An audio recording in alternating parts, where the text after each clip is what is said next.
Somewhere in your house, there's still a mask you never got around to throwing away. Maybe it's in a drawer, maybe it's still in your car. You don't think about it much anymore. But in the summer of 2026, the White House published a page that wants you to think about it again, and it comes with a claim you were once told was a fringe conspiracy theory.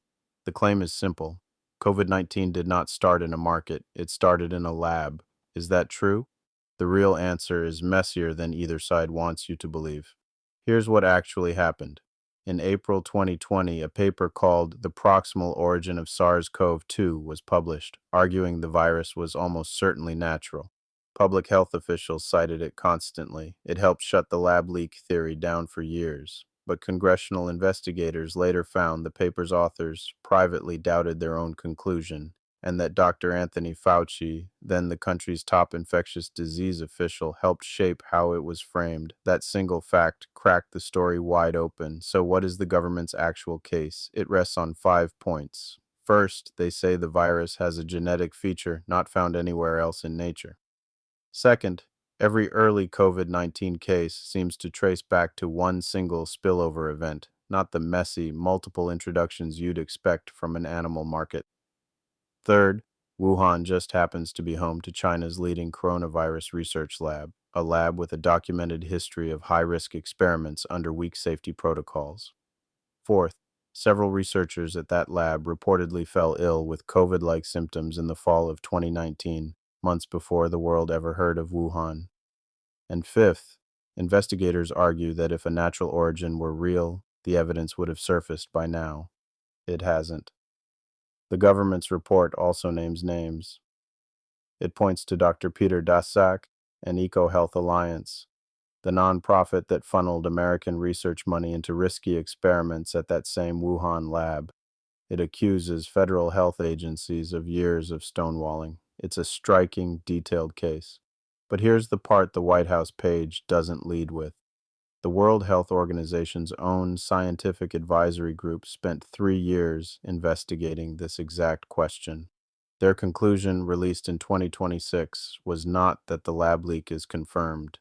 It was that a natural spillover from animals to humans remains the best supported hypothesis given the evidence available, while admitting the full picture may never be known. Evolutionary biologist Michael Warabay, who mapped the earliest known cases for a widely cited 2022 study in Science, found something striking of his own.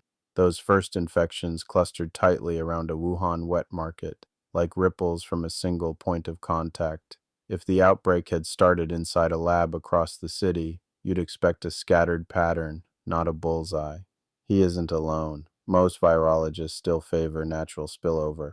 But they don't all agree, and neither do the intelligence agencies that have spent years quietly investigating the same question behind closed doors. So why does this feel unresolved, even after everything? Because the earliest physical evidence, the animals actually sold at that market, the exact conditions inside that lab, was never fully preserved or shared.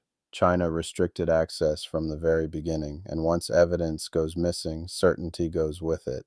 What's left behind isn't proof, it's competing interpretations of a mystery that started with a paper written to end a debate and ended up fueling one instead. You weren't in that lab.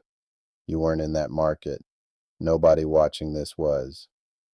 What you were given for years was one version of the story, presented as settled science by people who had reasons of their own to want it settled. Now you're being given another version just as confidently by people who also have reasons of their own. Neither version erases the other. Both are arguments. Only one of them might actually be true.